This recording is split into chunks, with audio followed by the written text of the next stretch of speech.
All right, so we're back.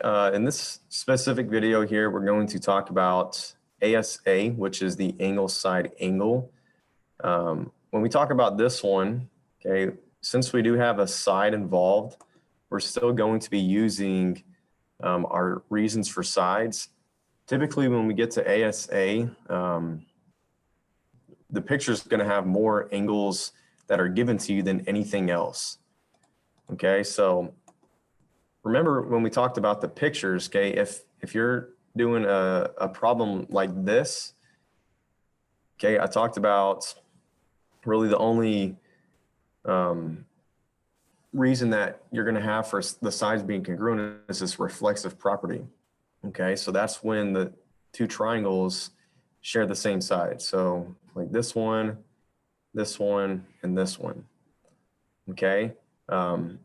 But when we start talking about ASA, AAS, and HL, okay, HL is probably the easiest out of the bunch. We'll get to that in a later video. But with ASA, okay, we're going to have two angles and an included side that we're taking a look at. So we're going to be focusing more so on these reasons and definitions right down here. Okay, so let's go ahead and jump into it. Okay, we always start off with what we have to be able to prove that two triangles are congruent, right? So we're going to start off here, and in this picture, okay, since it's angle side angle, the angles, there has to be a congruent pair of angles that are listed first, and then instead of the angle connecting the two sides together like we have in SAS, this time we have a side that connects the two angles together. Okay, so we're going to start off here with a pair of congruent angles, and that's going to be angle A and angle D. So if we have that angle A is congruent to angle D, and then we have a pair of congruent sides. In this case, it's going to be side AB. If AB is congruent to side DE, and then lastly, we end with one more pair of congruent angles. Okay, so angle B and E. Then what we can say is that these two triangles are congruent. So triangle ABC, in this case, would be congruent to triangle DEF. Okay, so these are the conditions that we have to satisfy for our examples down here. Okay, so when we start off with the proofs, okay, remember the first thing that we do is we write our given statements. Okay, so here is our given statement, and it's actually a kind of like a combo, right? And I say a combo because in this statement here, this segment SQ bisects two angles, right? It doesn't just bisect one angle, it bisects two angles, but what we're doing is condensing this into one statement. Okay, so we're actually going to take this definition right here, the definition of bisects, and we have to apply it to angle RQT. So RQT is this one. I'm going to do that one in blue. And we also have to apply it to RST. So RST is over here. Okay, so these are the two angles that are being bisected. Now, one thing that I like about bisection is if you just draw the arc marks like this, okay, it automatically splits these two up into congruent pieces, right? So the next step here, remember what we talked about in the last video, the next step is going to use the definition of bisects. So for my reason statement, I should have definition of bisects for these two angles and then these two angles immediately following our given statement. Okay, so they start off with RQS is congruent to TQS.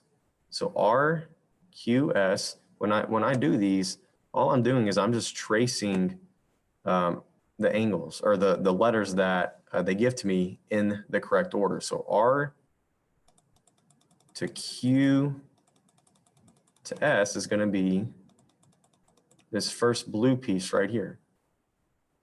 Okay. TQS starts down here at T, and then we trace to Q, and then we go to S. So that's this other piece.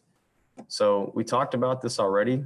This reason is going to be the definition of bisection. Okay, but we can just put definition of bisects.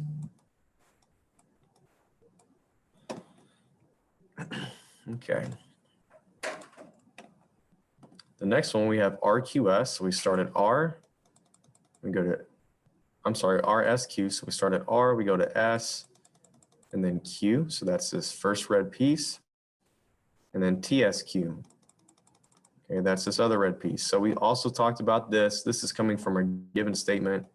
And this one is also the definition of bisects. Okay, so we've taken care of two angles. Now for this to be angle side angle, we have to have a congruent side somewhere, right? And the congruent side has to connect the two angles together. Now, if you look closely, okay, one of the things that we've been talking about in the last few videos, if you look closely, both triangles share this side right here that's in brown, and this is QS. So this statement right here, QS is congruent to QS, is the reflexive property. Okay, and then triangle QRS is congruent to triangle QTS. We can say that because we have angle, side angle. We have a pair of congruent angles connected by a congruent side to the other pair of congruent angles. Okay, so that's how we would do this one. Okay, for the next problem, okay, this one down here, anytime that they give you parallel lines, okay, you're typically going to use some of your corresponding pairs, your alternate interior, alternate exterior, things like that. Okay, so that's just a typical rule of thumb. Now, if they're just giving you pictures, okay, the way that they would denote parallel lines would be something like this. They would give you like an arrow on the lines that are parallel, kind of like that. But in this case, okay, since this is a column proof, they're going to tell us which lines are parallel. So here they are. JK is parallel to LM. Okay, so the way that this would look on one of your homework problems, you'd have an arrow on JK, and then you would have one arrow on LM. And then for JL being parallel to KM, okay, these would have arrows as well, but this time these would have two arrows like this. Okay, so this is what your picture would look like without the column proof. Okay, just like we did with the side, side, side, and side angle side examples, okay, this right here is a shared line for both of the triangles. So we can give this a congruent hash mark. Now let's go ahead and come and give out the reasons for this proof. Okay, the first reason is always given. Okay.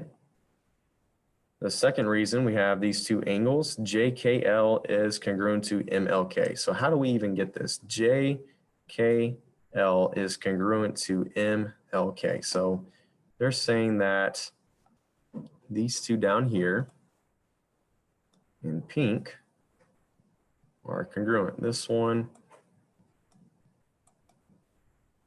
oh, it's MLK. I went backwards. See, this is one of the reasons why you have to follow the letters. JKL, J to K to L is going to be this one.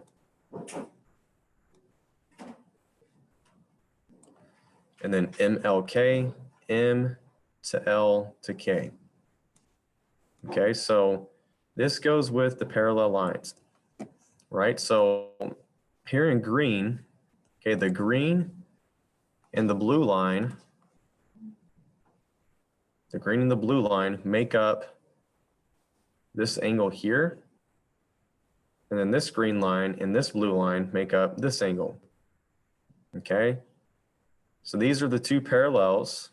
This is our transversal in blue. Both of the angles are on opposite sides of each other, right? So that's alternate. And then they're on the inside, they're in between the two greens. So this is going to be alternate interior. Alternate interior. Okay, that's all that you would need to put. For this third step, angle JLK, I'll do this in, let's see, we'll do this one in orange. So JLK is in orange.